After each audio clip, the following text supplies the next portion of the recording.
Hello, thank you for joining us. This is our post hoc recording of our breakout session on protecting high poverty districts from state funding cuts. My name is Richel Presume.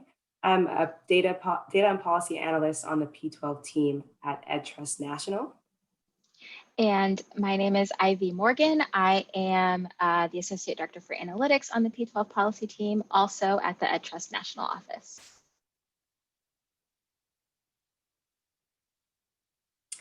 So this is our agenda for today. We will be discussing the risk of state funding cuts, why this is an equity issue. Then we'll be talking about the equity-oriented considerations that state leaders should have when making these funding cuts. And lastly, we'll be sharing a state-by-state data visualization of how different funding scenarios might play out in your state. So why are we concerned about state funding cuts? Rather than me tell you, I'm going to share this short video to remind us of the reality and gravity of what we're discussing here today.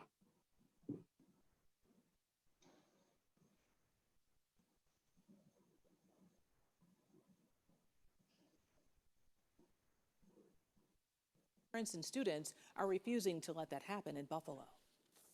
Claudine, the message from all of them is pretty clear. They told me over and over again that now is not the time to cut education funding.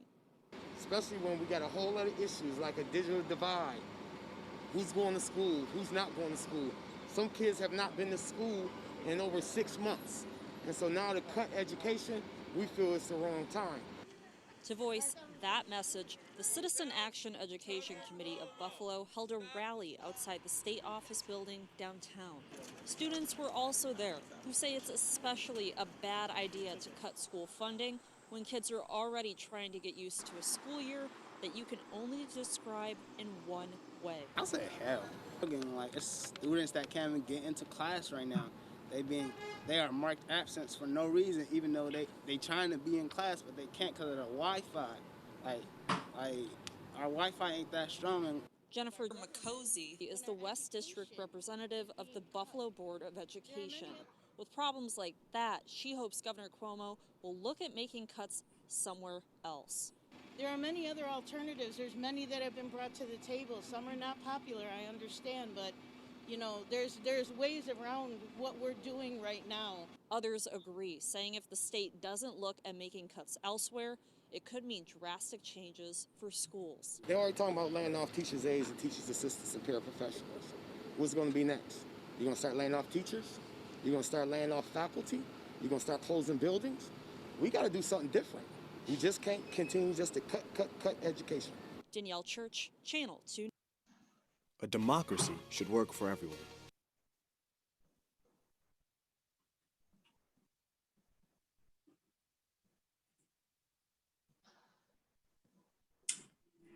So the video we just shared is emblematic of the financial situation across the United States. And any cuts to education funding has real consequences for students, families, and communities. As our society at large becomes more aware of systemic racism in our country, it's critical that we call into question the historical funding and resource allocation decisions that have persistently harmed and underserved Black and Latino students. Given the current financial uncertainty that we have across the United States, there are 3 ways to approach advocacy at this moment. You could either, 1, get lucky and be in a state where leaders have already announced they will not cut education spending, either because they have no projected revenue loss or already identified another source of revenue to make up for funding cuts. You could, 2, push for the best case scenario by advocating for no funding cuts and pushing the state to find alternative revenue sources if they anticipate losses, either from new taxes or shifts in spending priorities, or both if the opportunity window still exists. And 3, you could work for the best so as not to undermine efforts to avoid funding cuts, but plan for the worst by knowing what to advocate for if state leaders decide that education cuts must be made. Specifically in this presentation, we will introduce you to some of the options state leaders have under the worst case scenario, so that you as advocates know how to protect the districts, schools, and students with the greatest needs. Money matters in education, and any cuts to state aid have the potential to harm the students who are bearing the brunt of the pandemic's hardships. These are the students from low-income backgrounds, students of color, and students with the greatest needs. Why? That's because the districts most at risk for funding cuts are those that are heavily reliant on state aid.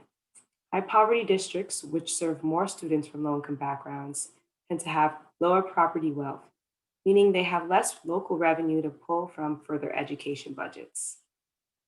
And as you can see in the graph, the overwhelming majority of states try to make up for this by providing more state dollars to their highest poverty districts than their lowest poverty districts, though the relative amount of those extra dollars varies.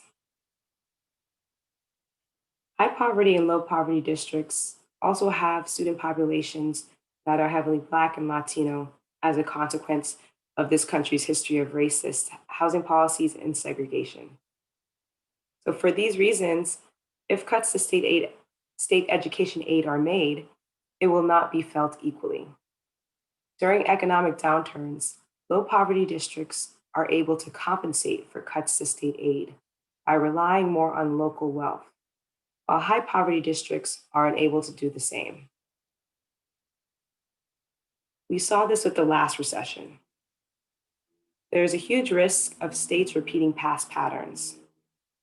When looking at this graph, which shows the amount of education funding lost in the last recession in low poverty districts versus high poverty districts, looking only at the state per student funding, which is the purple line, we saw that between 2008 and 2012, the affluent districts across the country saw their state education dollars drop by about 500 per student, while high poverty districts lost over 1,500 per student. Massive education cuts resulted in huge inequities, and they also resulted in record-setting teacher layoffs. For example, in Texas cut K-12 education budgets by billions of dollars in 2011. The method in which they cut disproportionately hurt high poverty districts, and the funding gap between rich and poor districts increased by over $1,000. And because high poverty districts lost more dollars, they ultimately laid off more teachers. Funding cuts, as well as other factors related to enrollment, resulted in what we saw with the wealthiest districts seeing an increase by 22% in the number of teachers, while high poverty districts lost about 13% of their teachers. This is a huge disparity. And while the Great Recession exacerbated inequities across districts, they also widened inequities within districts. For example, in Los Angeles, low-income students, Black and Latino students were more likely to see their teachers laid off than their white peers in the same district because of education budget cuts. So the last recession had long-term consequences. For student outcomes, education cuts have been linked to declines in student achievement and decreased college-going rates. So the question, we have to ask ourselves is, how do we prevent that from happening again?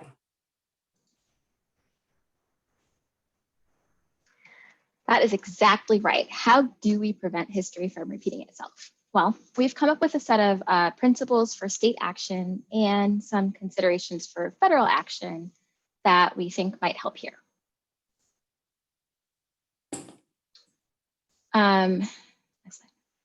There are three main things that we think state leaders should do. One, if at all possible, protect education budgets, right? Don't cut funding at all. If that's not possible, at the very least, protect the highest need districts in a state from cuts. And 3, make sure those same protections that are applied to the district are also applied to all high need schools across the districts. Okay, so protecting education budgets. First and foremost, we think state leaders need to try to protect education funding, right? It barely recovered from the last recession, and in some states, it still hasn't recovered. And there's some promising news here. So far, cuts haven't been as widespread and as deep as we initially feared. In fact, lots of states have protected their education budgets for this school year. And states were able to do that by dipping into reserves and using the tiny amount of CARES funding that the federal government provided to shore up their education funding for both last year and this school year. But if states are going to continue to avoid cuts, they'll likely have to find new revenue sources going into the into planning for the next school year. We've got on the slide here a couple of examples that states might be able to use to help avoid cuts, and of course there are lots of other ways that can happen too. So one is raising taxes. Maybe it's raising sin taxes, right? Like on things like cigarettes. Or states could fix loopholes in their existing funding formulas. For example, eliminating hold harmless policies that maintain old patterns of sending more funding to lower need districts.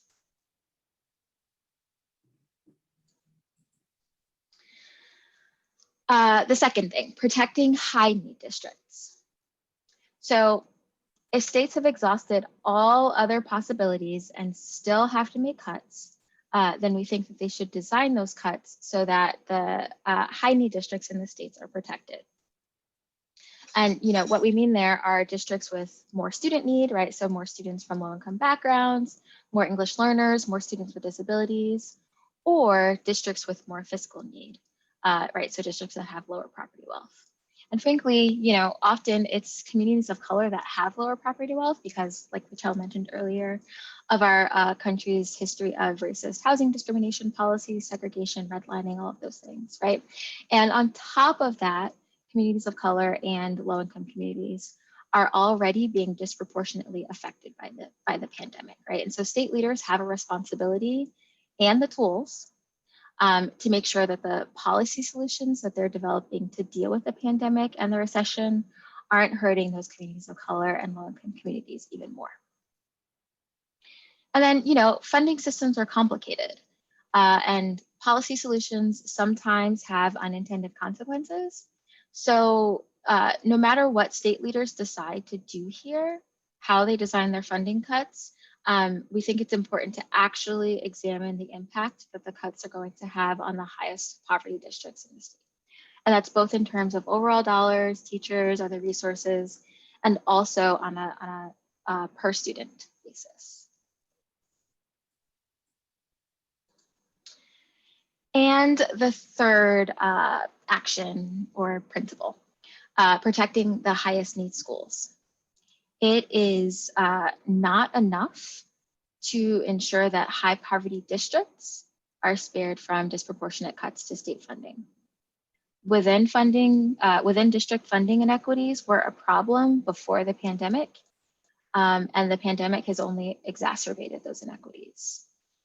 Schools serving more students with higher needs need even more support right now, right? Not less, to support the needs of their students.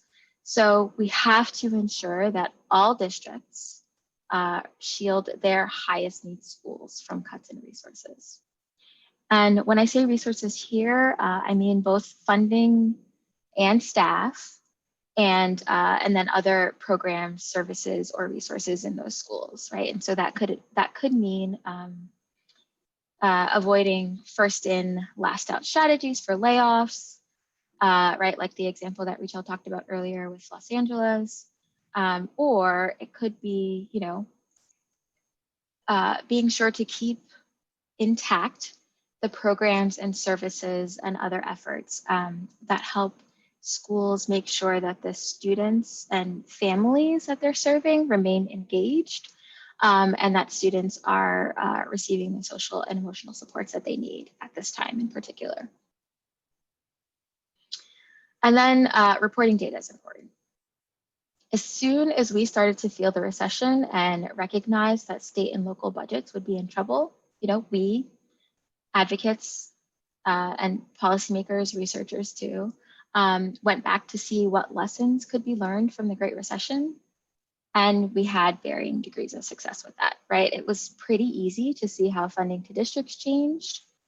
It was not at all clear how funding to schools changed or how layoffs impacted school staffing. There's so much uncertainty right now. We need more, not less information to help deal with that uncertainty. So it's just really important that states and districts continue to collect and report the data that they've already been collecting to sort of help address the pandemic now and improve our understanding of the short and long-term implications of how states and localities and school districts have responded to the pandemic and to the recession. Okay, so in our live session, we took a little break here to poll the participants and ask them what their take was on sort of where their state stood in regard to funding cuts. And so you'll see on the slide here, we had, what is this? I can't do math anymore, 15 participants. 7 of them, right, so just under half, said that their state isn't actually making education funding cuts right now, right? And that echoes what I said before. We've seen so far that states have largely been able to protect their education budgets. 4 participants said that their state could avoid education cuts if they found new revenue sources pretty soon. And then 2 each said either my state is likely to make cuts to education funding soon, or cuts are likely, and I'm on top of that, I'm worried about what that's going to mean for higher poverty districts in my state.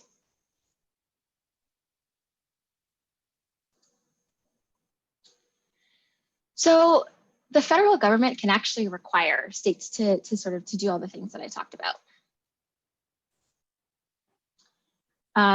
The federal government could provide additional funding on top of CARES.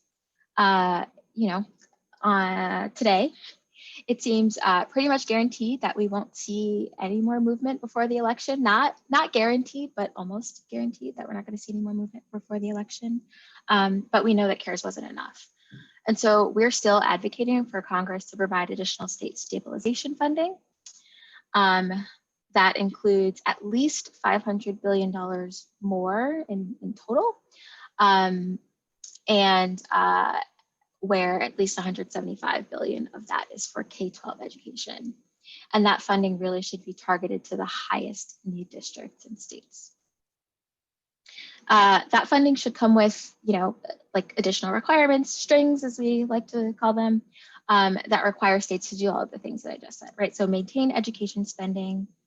That's either not cutting education spending at all, or at the very least, making sure that that sort of the state's effort on education spending remains the same, so that, for example, if the state was spending 20% on education before the pandemic, the state would continue spending 20% on education, sort of going forward, even if the total pie that the state has, the sort of total budget amount that the state has to spend has gotten smaller, right? Just we would expect the state to continue to, make the same effort.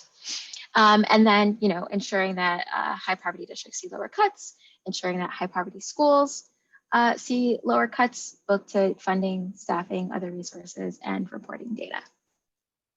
The federal government can, sort of require states to do all of those things. But no matter what Congress does here, it is clear that state leaders have important decisions to make. So I'm going to try to make this a little bit more concrete.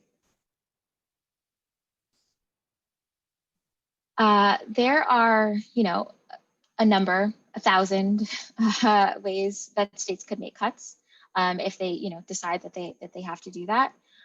We've been thinking about them on a scale or a spectrum from inequitable to equal, but inequitable to more equitable. So one way, and we would call this inequitable, would be to cut a flat percentage of total state aid. And this is actually a mechanism that we already see built into a number of states' funding formulas when they're sort of just dealing with budget shortfalls generally. This method seems fair on its surface, but because, as like Rachel mentioned earlier, states do tend to send more money to high need districts. That means that we would also cut more from those districts, right? So if a state is sending,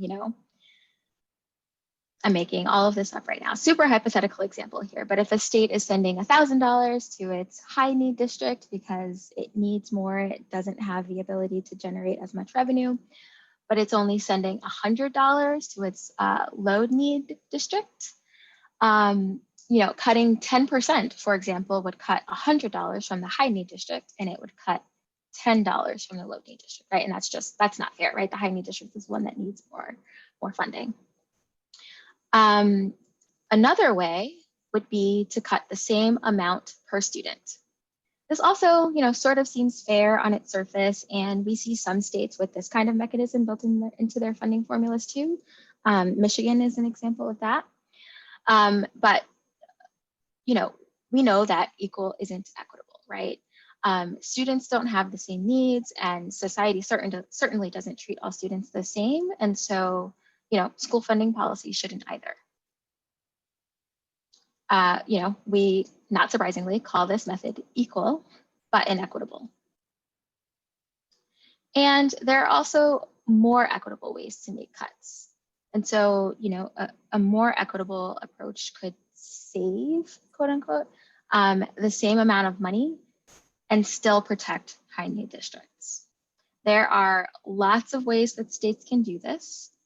One way that we'll dig into in a little bit more detail is to reduce funding on a sliding scale based on a district's percentage of students in poverty and local revenue per student, right? So coming up with a method that both takes into account student need and district need in terms of like local wealth. This kind of method generally would see higher poverty districts and districts with lower wealth, they would see smaller cuts than other districts in the state. And then of course, it's worth saying again, even as we're planning for the worst, we're still working for the best outcome. And in that case, that would be, in this case, that would be no budget cuts.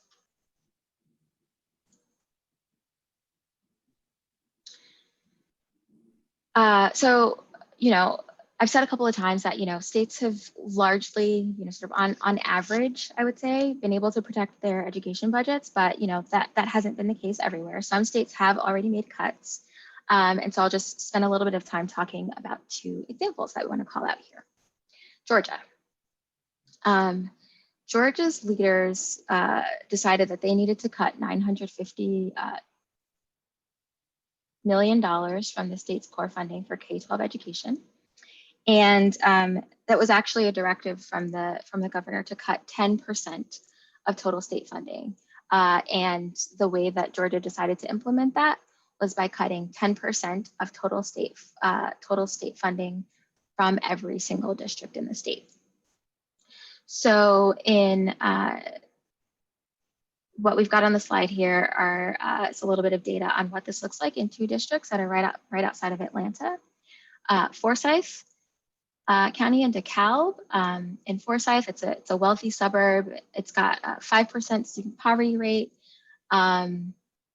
It receives about half of its revenue from the district, and this 10% cut in total state funding represented a $493 cut per student in that district. Compare that to DeKalb, which has a poverty rate that is more than 4 times higher. The reduction per student in that district was about $542, so about $50 more in the district with more need. And then the next example is Ohio. So for last year, so the school year that ended, right, 1920, Ohio's governor chose to reduce K-12 education funding by $300 million. But Ohio designed those cuts so that they were considering equity. Equity is sort of a front and center consideration in how the state designed those cuts. And so what we saw instead is that in Cleveland, which has a 44% student poverty rate, the total cut per student was just $109. And then in Solon, which is a wealthier suburb right outside of Cleveland, which has a 7% poverty rate, they saw a reduction that was much higher at $302 per student. So 2 examples here of, that I hope, illustrated relatively well the principles that we've been talking about here. Next slide. Where we see 2 states taking very different approaches to how they decided to make those funding cuts. And so during the live session here again, we asked the participants to let us know whether they thought the cuts in Georgia were inequitable, equal but inequitable, or more equitable, and the same for Ohio. And you can see the results on the screen here. Generally, folks said that the cuts in Georgia were inequitable based on the way that we've been talking about them, and the cuts in Ohio were more equitable based on the way that we've been talking about them. And we would agree with that. Great. So our participants had the opportunity to see these real state examples. And so we wanted to introduce them to state-by-state data visualization that would allow them to see how different scenarios would play out in their state. The data visualization is not yet live, but we allowed participants to go into the web tool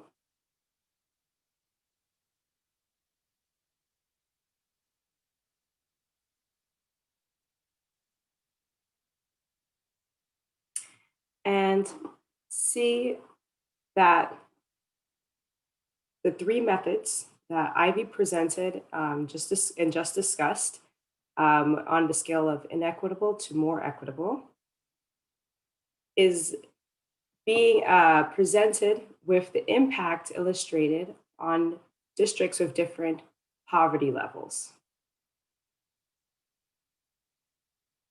Each state has its own state page where they're able to see a cut within the range of 15%, which is within the range of what we've seen across the country. And they're able to look at the different impacts on a per student basis across different across different districts. And ultimately, these are methods that are illustrative, but they show that state leaders have power to protect the highest need districts and students when making decisions about how to cut funding.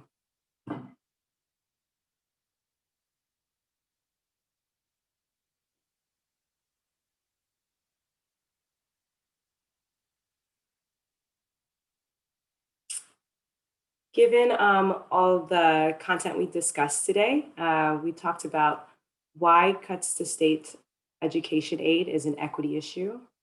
We discussed some of the options state leaders have and the different equity considerations they should keep in mind when making decisions about, education funding cuts. And lastly, we were able to show the different equity impacts of different methods using a data visualization tool. Given everything that we went through today, we hope that participants have a clearer sense of their advocacy priorities if the conversation turns to state education funding cuts in their state. And it's clear by the, our participant input that equity should be front and center when it comes to this issue. If you have any additional questions about this presentation or about this data visualization that was previewed, feel free to reach out to Ivy or I, and we hope that you enjoyed our presentation today.